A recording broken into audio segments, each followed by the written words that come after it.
Imagine traveling from Casablanca to Marrakesh in just a little over 2 hours, on sleek modern trains gliding across the Moroccan landscape at nearly 320 kilometers per hour. For decades, this kind of speed and convenience was associated with Europe, Japan, or China. But today, Morocco is rewriting that narrative. It is already home to Africa's very first high-speed railway line, the Boraq, connecting Tangier with Casablanca. And now, in 2025, Morocco is preparing to extend its high-speed rail system even further, with a multi-billion-dollar expansion between Kenitra and Marrakesh. This project is not just about shortening travel times, it is about reshaping how Moroccans move, how cities grow, and how the country connects with the wider world. To understand the story of Morocco's high-speed rail, we need to step back for a moment. Morocco has long been a crossroads of civilizations, a meeting place between Africa, Europe, and the Arab world.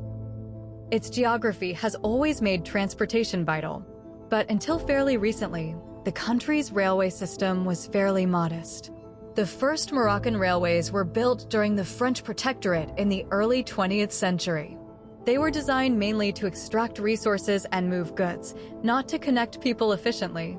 After independence in 1956, Morocco inherited this limited network and slowly expanded it. But as the population grew and cities like Casablanca, Rabat, and Marrakesh developed into major hubs, the need for faster, more reliable transport became impossible to ignore. The turning point came in the early 2000s, when Morocco began to seriously invest in modern infrastructure. Highways were expanded, airports were upgraded, and most importantly, a vision emerged to build Africa's first high-speed rail line.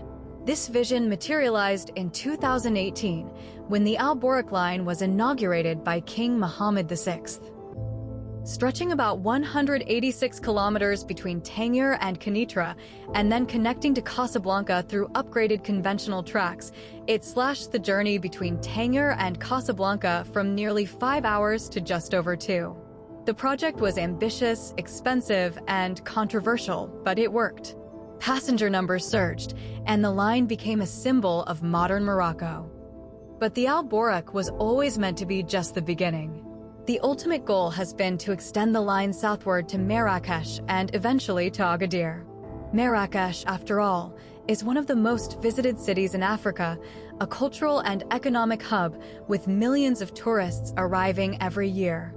Linking it to Casablanca and the north with high-speed rail has long been a dream. And now, that dream is becoming reality. In 2025, Morocco has launched a massive expansion plan worth around $10 billion to extend the high-speed line from Kenitra all the way to Marrakesh. This extension will add about 430 kilometers of brand new track, designed for trains running at up to 320 kilometers per hour. Once completed, the journey from Tangier to Marrakesh, a distance of over 550 kilometers, will take less than 3 hours. That is a transformation on par with Europe's best high-speed rail systems. So why is Morocco investing so heavily in this project? There are several reasons. First and foremost, mobility. Morocco's population is growing, and its cities are becoming more interconnected. The Casablanca-Rabat-Kenitra corridor already sees enormous daily traffic. Marrakech is both a tourist magnet and a major urban center. By tying these regions together, Morocco is strengthening its internal cohesion. Secondly, there is the economic logic. High-speed rail encourages investment, boosts real estate values, and reduces the strain on road transport. It also makes Morocco more attractive to international visitors. Tourists arriving in Casablanca, for instance, could easily continue on to Marrakesh in just a couple of hours, making multi-city trips far more convenient. And thirdly, there is the symbolic aspect.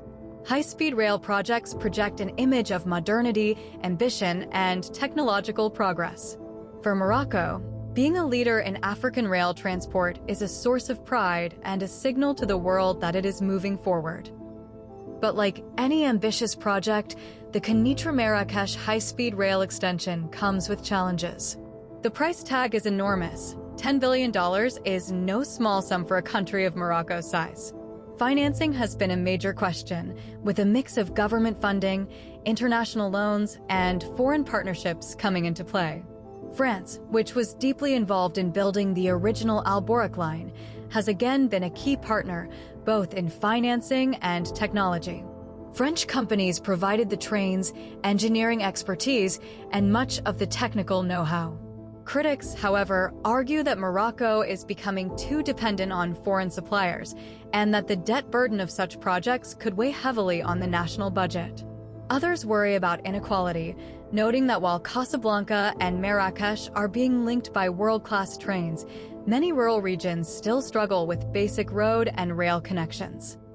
Environmental and logistical challenges also loom large. Building high-speed rail across Morocco's varied landscapes requires tunnels, viaducts, and careful planning to avoid environmental damage. Land acquisition can be controversial, as communities are sometimes relocated to make way for tracks. And while high-speed rail is far more sustainable than cars or planes, the construction process itself is carbon-intensive. Balancing development with sustainability remains a delicate task. Despite these hurdles, Morocco has pressed forward with determination. The vision is not just national but regional. Officials have long spoken of the possibility of eventually linking Morocco's high-speed rail to Mauritania and beyond, creating a North African rail corridor. While that may be decades away, even the connection between Tangier and Marrakesh is transformative in itself. Tangier, at the northern tip of Morocco, lies just across the Strait of Gibraltar from Spain. With future improvements in cross-Mediterranean ferry connections, or even a potential undersea tunnel, Morocco's high-speed rail could one day be connected directly to Europe's network. Imagine boarding a train in Madrid or Paris and arriving in Marrakesh without ever boarding a plane. That is the scale of Morocco's long-term vision. Beyond the extension to Marrakesh, Morocco has announced further ambitions to push the line to Agadir on the Atlantic coast.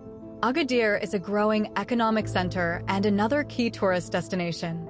Extending high-speed rail there would knit the country together even more tightly, binding north, center, and south into a single modern transport network.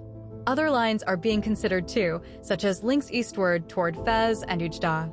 If all goes according to plan, Morocco could eventually have a nationwide high-speed network covering thousands of kilometers. That would place it far ahead of most African countries and even rival some middle-income nations in Europe or Asia. But it is worth remembering that not everyone sees high-speed rail as the best use of resources. Some critics argue that Morocco would be better off investing in conventional rail improvements, rural infrastructure, and basic services rather than prestige projects. They point out that ticket prices on the Al Boraq are not cheap by Moroccan standards, making it accessible mainly to middle-class and wealthier passengers, while many ordinary Moroccans still rely on buses or slower trains. Balancing inclusivity with ambition remains a challenge. Still, the results so far suggest that Morocco's bet on high-speed rail is paying off. Since its launch, the Al Boraq line has exceeded passenger expectations. Ridership has grown steadily, showing that there is demand for faster, more comfortable travel. The trains themselves, sleek double-deck TGVs built by Alstom, have become iconic in Morocco. Stations like Tangier's new terminal are symbols of modern design. And as more sections are built, the network will only become more useful and appealing. The Kenitra Marrakesh extension is expected to dramatically increase overall ridership, as Marrakesh is such a major destination. Looking ahead, the success of Morocco's high-speed rail could inspire other African nations to follow suit. Countries like Egypt, South Africa, and Nigeria have discussed high-speed rail projects, but none have moved as far as Morocco. If the Kenitra Marrakesh line succeeds, it may prove that high-speed rail is not just a luxury for wealthy nations, but a viable tool for emerging economies to drive growth and integration. Morocco would then stand not just as a national pioneer, but as a continental leader. In the end, Morocco's high-speed rail expansion is about more than just trains. It is about how a country sees itself and its future. A modern Morocco is one that is connected, efficient, and forward-looking. A Morocco where traveling between major cities is fast, safe, and sustainable. and a Morocco that can hold its own alongside Europe and Asia in the race for modern infrastructure. The Kenitra Marrakesh high-speed rail project is not without its challenges, but it represents a bold step toward that vision. Whether it ultimately delivers on all its promises remains to be seen. But one thing is clear, Morocco is not afraid to dream big. As always, if you are interested in Morocco's rail projects or considering traveling through the country, it is important to do your own research.